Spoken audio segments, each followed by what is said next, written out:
Hello, good people of YouTube. Mountbatten here.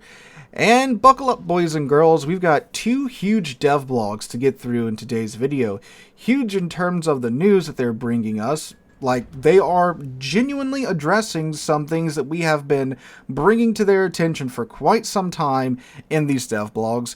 And huge in terms of the response that this is probably going to generate from the community, because oh boy, there is some true wargamingness in these devblogs as well.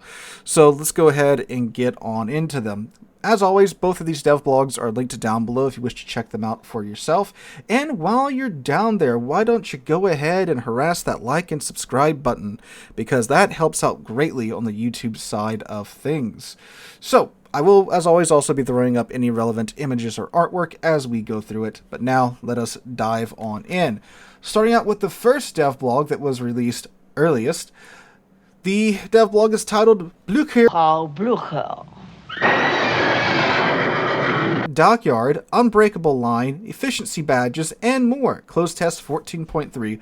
We're also going to go through and hit the highlights of these devblogs. Again, these are two massive devblogs. I don't want this to be a 40-minute video, so we're going to hit the highlights and the things that you really need to know. So again, check out those devblogs down below. Anyway, the Blucher Dockyard. A new dockyard commences with update 14.3 featuring Tier 9 German battleship Blucher.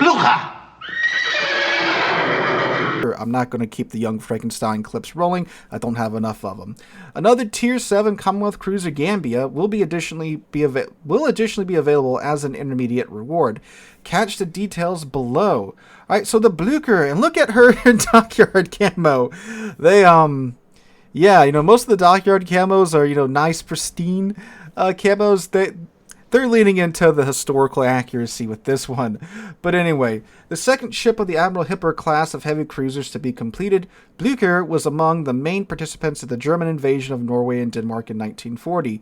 As the flagship of the squadron intended to capture Oslo, the cruiser was sunk in an engagement with a Norwegian coastal fortification on April 9th, 1940. In-game, Blucher excels at punishing broadsides as her main battery features improved dispersion and deadly AP shells, with improved ricochet angles and flat ballistics. Enemy cruisers caught slacking will find themselves in a world of hurt, and even battleships should take care to not expose too much side. For dealing with angled enemy ships, Blucher is also armed with HE shells, which have improved penetration. The ship has improved armor in her extremities at a thickness of 27 millimeters, and access to engine boost. When captaining Blucher, be sure to keep to medium and long ranges. The dockyard is broken up into 20 phases, of which 18 can be completed through combat missions. The remaining 2 phases will have to be purchased with doubloons, either individually or as part of starter packs. Each phase can be purchased for 2,000 doubloons. There are also starter packs of 2 and 6 phases available for 3,200 and 7,800 doubloons, respectively. These are only available until you complete 4 phases with combat missions, so make sure to pick them up early if you want to use them. Tier 7 cruiser Gambia will be your intermediate reward at Phase 8. Unlike her sister ship Fiji, Gambia features HE shells and a short burst smoke generator, making her an excellent deterrent to enemy battleships getting a little bit too aggressive. Alright, so you have to pay either 4,000 doubloons outright or 3,200 if you buy the starter pack for the Blucher. Keep in mind too, with the Blucher, you get all the goodies that you get by, well, just completing the missions normally and cashing in those tokens for the phases. It generally is a pretty nice amount of rewards if you just, you know, complete the missions and cash in the phases. Even if you don't get the ship itself right, it's a ton of free stuff. And now you get the ship for 4,000 doubloons, which is, again, quite the discount for a Tier 9 premium ship. This time, though, there's no way to get the ship for free. In the previous 2 dockyards, the intermediate ship was previously released. If you had picked it up, you could get that ship for free. So, since the Gambia has not been out, that's impossible this go-round. But again, still a nice discount on a Tier 9 premium ship here. We don't know about the missions. I will very much here wager that they will be, of course, quite difficult in the later phases, as this is a Tier 9 premium ship. but should still be doable if you have the time able to be committed to this. I mean, still, honestly, the 6 phases for 7,800 doubloons, pretty good deal there as well. I mean, this is still a ship that's normally sold for, in terms of doubloons, 19,000 doubloons, roughly, right? So that's still quite the discount, coughing up the cash for 7,800 doubloons. So nice to see that the Blucher Dockyard is a pretty standard dockyard this go around in terms of the phases and all that jazz. So again, we'll see what happens with the combat missions when they do get released. Oh, speaking of the combat missions, they will be available through update 14.3 and the first 3 weeks of update 14.4. During the last week, you'll still be able to complete phases with the balloons, but be quick, the dockyard will be removed with the beginning of update 14.5. So you've got the 5 weeks of 14.3, the first 3 weeks of 14.4, so that is 8 weeks to grind out the combat missions for the Blucher Dockyard, and then you have until the last 2 weeks of 14.4 to cash in your doubloons for phases with the dockyard. So that's its runtime right there. All right, now, interesting thing that's next. First big set of news. Wargaming is messing with the idea of respawns in game. So this is interesting. I remember hearing that they were toying with this idea. I think in the Waterline video or in the Waterline article they mentioned they were messing with it. But anyway, here it is now. Unbreakable line. The captain no longer has to go down with the ship. Get ready to engage in fast-paced battle and put relentless pressure on the enemy. Available during update 14.3, Unbreakable line is a separate battle type with an exciting twist. It allows sunk ships to respawn. Let's go over some of the key details. Battles take place with Tier 8 and Tier 9 ships in a format preliminary set at 7v7. Though this figure is subject to change after further testing. The game mode will consist of domination-style capture points, but with a shorter 15-minute duration. As for ship types, only battleships, cruisers, and destroyers will be able to participate. Battles will be fought on smaller than usual maps. Upon destruction, ships will respawn. You'll be able to respawn an unlimited number of times. Upon respawning, you'll keep any combat instruction progress, and all armament except for torpedoes will be reloaded. But note that your consumable charges aren't refreshed upon spawn. Don't use them all up too early. Your ship will respawn outside of the map and will receive some temporary buffs to help them get back into the action, such as improved speed, acceleration, and concealment. Like standard domination battles, victory can be achieved by either reaching 1,000 points or destroying enough enemy ships to bring their score to 0. However, note that destroying all enemy ships presently on the map will not necessarily result in a victory. They'll just come back for more. Destroying enemy ships will provide you with more points as usual. Unique commander talents will be disabled. Unbreakable line economy is subject to change during testing, but our aim is to bring it to the current random battles levels. We hope you're ready for unlimited destruction. This sounds cool. Now, I know what a lot of you say, well, Sealor, this is a separate game mode. Yes, it is. Lots of things in game start in a separate game mode and eventually find their way into random battles. Arms race is an example of that. Submarines are another example of that. A couple other mechanics. Super ships. Remember, we were told super ships were just going to be for a separate game mode, and look where we are now, right? So, while it's true, for now this is in a separate game mode, might find its way to the main random battles rotation in the future. Who knows? But it sounds fun. Sounds like a lot of fun.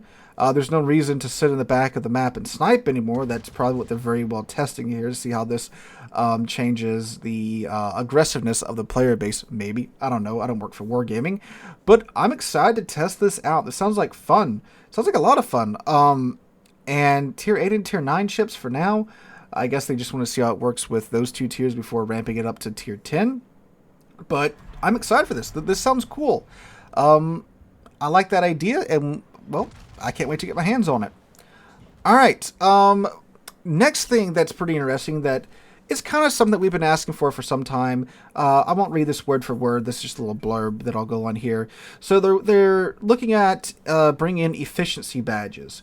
where, basically if you collect so much base XP with a ship, you will, have this badge you can display in your profile, to where, it shows off that, hey, I'm a top 1% base XP earner randoms for this ship. I'm top 5%, 20%, and 50% for this particular ship. That's cool and all, but it's only available to be viewed in your profile summary. So it's one step closer to having like the mastery marks from Order Tanks where you get the stripes on your barrels. I would like something like that to be present on the ships, like the badges that you can get. I'm sorry, the ribbons that like U.S. ships get. I don't know how other nations go, but I do know that U.S. ships, they'll get the combat, I think, service ribbons, whatever they're called. I'm not exactly sure what they're called, but they'll get those ribbons, on the side of the ship, or usually somewhere, around the bridge-ish area. If Wargaming could work something like that into game, I think that would be very cool, right? To show off, especially with all the players that have been playing this game for 6-7 years, right? At this point, I think that would be cool. This is one step to getting that. I just would like it to be in a more, viewable area, right? All right, next thing, we are getting a 10Go themed event pass, so that's pretty cool. But again, there's more stuff to go through on this dev blog. So after that pretty good start to the dev blog, we then come down to Golden Month. So Golden Month is an event that's happening in update 14.3. And to celebrate it, they're adding in some more things, but what they have for this dev blog that's most important to know are the containers. So, you guys aren't going to believe this. After having containers and containers with the golden containers, and how many of us refer to that as Containerception, Wargaming has quite literally pulled an Inception and decided that we have to go deeper. So not only do we have containers inside containers now, but now we have containers in containers in containers. I'm not joking. So the way it works, there are 3 containers for this event. We have the red Daruma premium container, which leads to the black Daruma premium container, which further leads to the golden Daruma premium container. So, like, yes, it works like what you're thinking. The red one, you get the red one. Then you can potentially get the black one and the red one. And then you can potentially get the golden one and the black one. And naturally, the further you get down, the more special the rewards are. So like the red premium container, you can get the Amutsu, the Issei, the Maya, or the Hyuga in that container. Now granted, in the red premium container, you do have a 50% chance of getting the black premium container, okay? So if you get the black premium container, you have a 2% chance to get the Hayate, the Suzuya, the Valparaiso, and the ZF6. But you have a 10% chance to get the golden premium container. And then in the gold premium container, you have a 9% chance to get the Suzuya golden, or a 1% chance to get the ZF6 golden. Which, those camos, well, they're actually different ships, so not just camos. They do look pretty neat, I'll give them that. But, like, man, oh man, we're getting to this level now. Granted, while the golden container, the one you have to have the best RNG to get, they're just alternative versions of ships you can get in the other containers. But these are new premium ships like the Suzuya. We don't know right now. Did not say in the dev blog when I went through it if they're just going to release the Suzuya as normal. Again, Wargaming will do anything but release a premium ship in a normal fashion now, it seems, right? And this is just going full tilt into that wargamingness, the FOMO-ness, the stuffing 3 containers inside 1 container-ness. So yeah, that's one dev blog, ladies and gentlemen. Let's now go take a look at the second dev blog that released today, which is equally, if not more interesting, I would imagine, to a lot of you. And we were finally getting, on the second to last day in February, when we were told that we were going to get updates on the CV rework before the end of February. And, I'll give them this. They said before the end of February, and they meant right before the end of February. So, there we go. So, this dev blog is again linked down below. I'm not going to read through the first half of it because it's just recapping the new mechanics. If you're not familiar with the new mechanics, there's 2 travel modes for planes. Well, there's 3 modes for planes now, I should say. You have travel mode and attack mode, to where planes aren't spotting everyone all the time. It takes some time to get from a travel mode to attack mode. In attack mode, you can spot with the planes and you can be shot down in the planes. In travel mode, you can't see. You just are using it to travel from point A to point B. But you can see ships that get... I'm sorry, you can't see... Oh my god, even I can't remember exactly how it works. But anyway, so travel mode, you're at high altitude. You're just getting from point A to point B. You can dip down to recon mode where you can spot enemy ships. And you can't attack in that mode yet. You can, however, click a button to go into the attack mode where you can now attack enemy ships, with your munitions, and also, again, be shot down. If you want to see a more detailed breakdown than that, you can check out my video on the CV rework here for a more in-depth explanation. It's a very down and dirty explanation. We're going to go over what's changing now in these modes. So it looks like they are going forward with the next set of changes in the CV rework, which I think is good. I got to play it on the test server, and I thought it was a little rough, but what we were seeing happening was good. Wargaming is genuinely trying to address the main issues that we have with CV spotting, with CVs, which is, yes, CV spotting.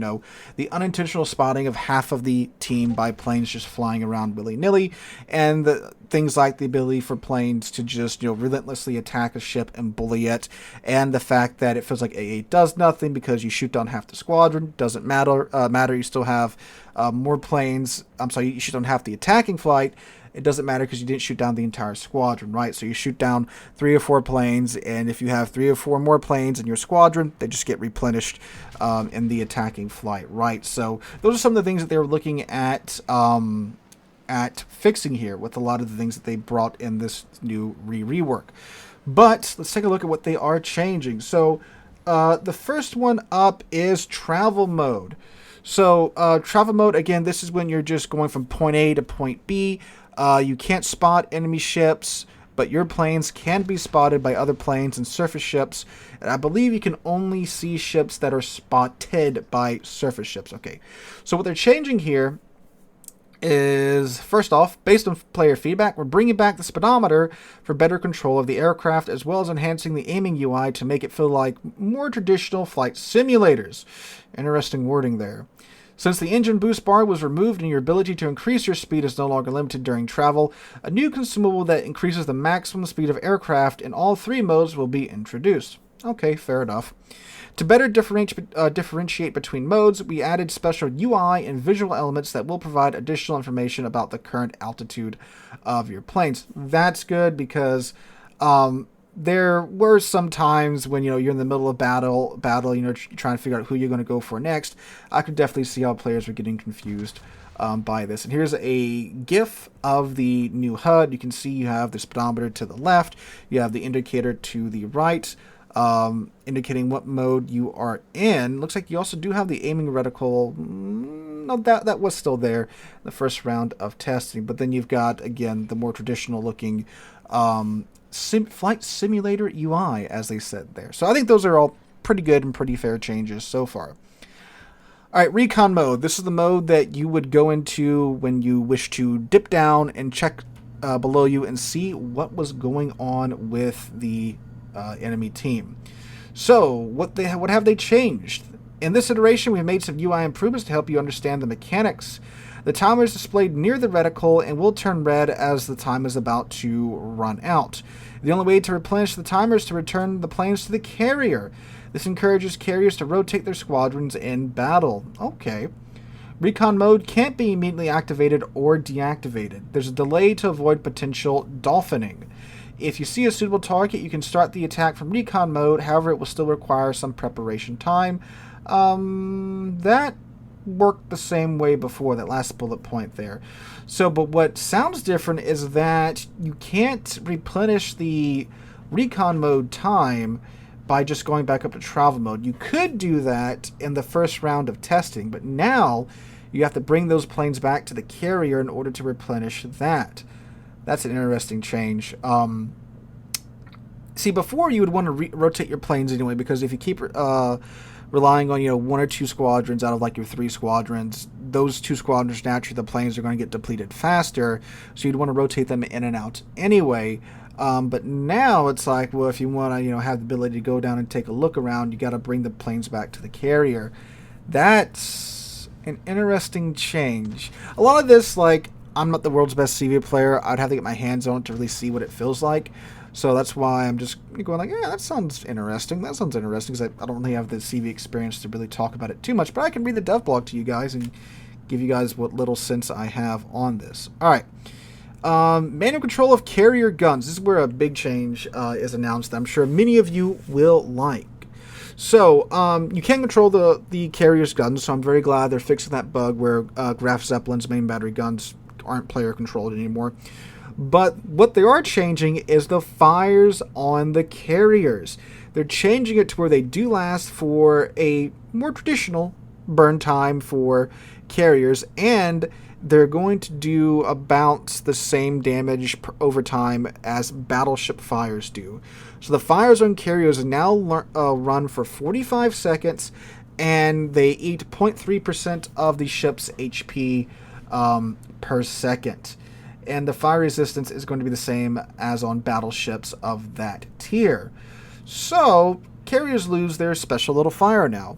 If you didn't know, carrier fires burn for, I think it was like 5 seconds beforehand at a higher rate, but not really, you know, it was kind of like, well, why can't they burn for longer and be detected, right? Because, you know, on ships with massive HP, you know, especially like carriers that are sitting in the back, an individual fire isn't that big of a deal unless you're getting spotted by it. So it's like they could burn for 5 seconds and then that was it. And of course, they still have the automatic damage con and all that too, so yeah, but I do like that they are normalizing fires on carriers. That's good.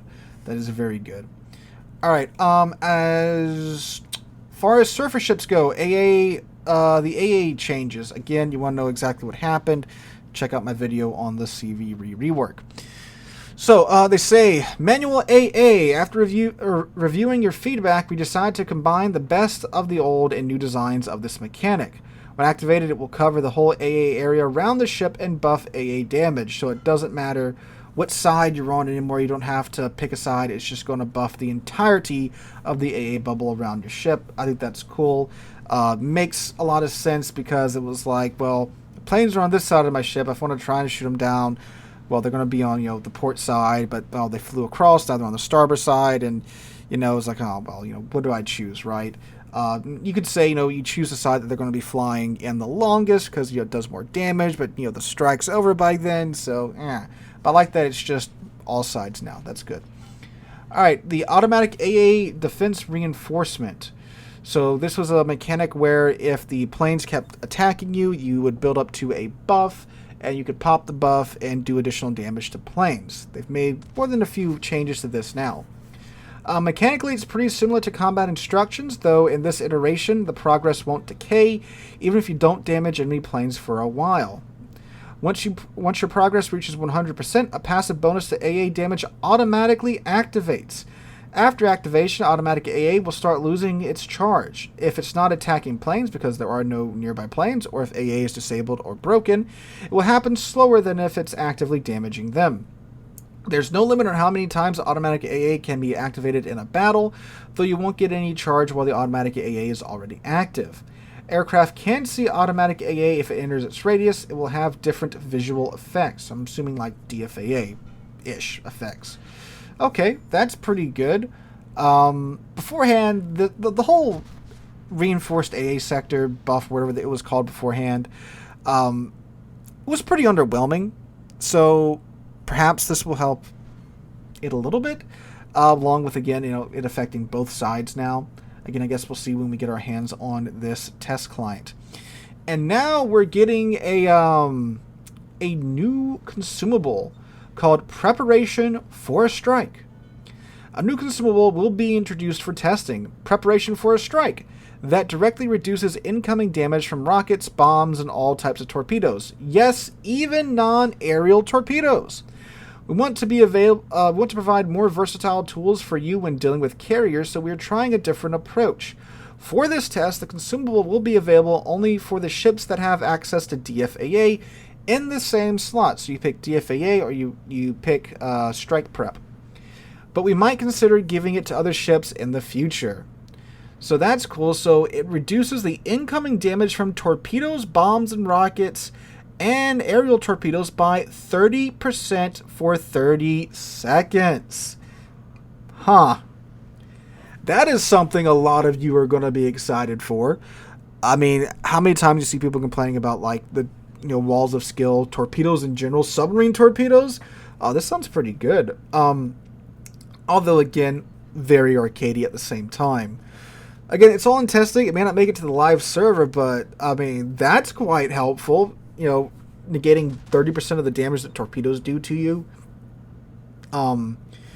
Yeah, dang, on top of your torpedo protection, you could, like the Yami, which has 55% torpedo damage reduction, you can negate 85% of torpedo damage. That's huge. That's a massive nerf to torpedo boats. Dang, that's crazy. That's really crazy. Now, if they did this like submarine torpedoes and like CV torpedoes, I imagine everyone would be rejoicing. But there's a fair few ships in game now that rely on torpedoes for damage income. So, yeah, okay, that's wild. All right, other good news. What they call secondary aviation changes. To make things more consistent and to address a very popular feedback point among our community, patrol fighters, combat air patrol, and fighters won't be able to spot ships. Fighter spotting is gone. This will make the spotting system even simpler, and more importantly, remove the spotting tool that was initially designed as an instrument against enemy aircraft. Due to these changes, Napoli B will be getting spotting aircraft instead of a fighter to still have an opportunity to detect opponents while using her exhaust smoke generator. Funny there. Alright, UI improvements. To support these changes, some UI improvements are required. Now it will be much easier to see if planes pose any threat to you or not. For example, if you're controlling a battleship, a squadron in travel mode won't be considered a threat until it starts descending. At the moment, this applies only to controllable aircraft.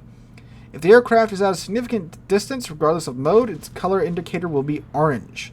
If the aircraft is close to you, regardless of mode, the indicator will turn red. When the aircraft starts descending into recon/attack mode, the indicator will have a dedicated border effect. Or you can use your eyes. But, alright. I guess that's something they felt needed to be done. Lastly, changes to concealment. Lastly, we'd like to introduce some balance changes to the concealment system that should benefit the overall gameplay. Detectability by air and by periscope changed for all ships. Now it can't be more than 10 kilometers. Detectability penalty from being on fire has been unified for both surface and air detectability. Fires now universally increase the ship's detectability range by 2 kilometers. Detectability range of Japanese torpedo bombers increased from 7.5 to 10 kilometers. Detectability range of depth charge, airstrike, fighter, patrol fighters, and interceptors increased from 7.5 to 10 kilometers. Detectability range by air won't increase when firing main battery guns. So now, the planes, even when they are spotting you, they can only spot you from 10 kilometers away, instead of some of the higher tier battleships have 13, 14 kilometer air detection range, something like that. Just thinking off the top of my head, so that's great. So big concealment changes here between aircraft and ships. Again, things that we have been asking for forever now. This is severely neutering plane spotting, this whole package together, this whole CV rework, which is, again, one of the chief complaints that we've had about these mechanics. So, great news here. I like that they're, again, trying to address a lot of the player complaints. Preparation for a strike sounds pretty nuts. I wouldn't be surprised if that gets nerfed or if it doesn't make it through testing all in all. Again, that is some wild debuffs to the damage that torpedoes are doing of all types, right? So that's just dang. Every single torpedo boat in the game gets nerfed if that thing makes it into the game, right? Dang. That is wow. Think of Jaeger with its low damage torpedo, or the Holland or the Småland or any of the Pan-Euro destroyers. That is well. Now, it is a consumable. We don't know exactly how many charges of this you're going to get, or if it's an infinite charge. That might depend on the ship. Also, just think about this too. The friggin' Dutch cruisers are going to keep everybody's automatic AA buffs, pegged at max, right? With all the airstrikes they're going to be getting, along with, the new Dutch battleship that was announced yesterday. Oh, man. It might not be the best time to be a CV when this comes out. Again, this is all in testing. They don't mention when they're going to have another round of testing. They said that they will be holding a separate closed test, though. Hold up. Okay, so they're holding a separate closed test. So I'm guessing that means it's not open. Yeah, that means it's not open to the public. And this is what they're testing in the next round of closed testing. So I would very much, Wargaming, like to see this come to open testing so we can all get our hands on it. But of course, they're going to do their thing, see what needs to be changed, and then I would like to have another round of open test for this. So guys, that is it. Half an hour into this DevBlog video. Let me know what you guys are excited for in the comments down below. What features do you want to see make it into the game? What do you think about those containers inside containers inside containers? Again, literally going full on Containerception now, and the CV rework changes. Let me know what you guys think about that in the comments down below. Hope you guys have a wonderful Friday and wonderful rest of your week. Hope to catch you guys in the next one.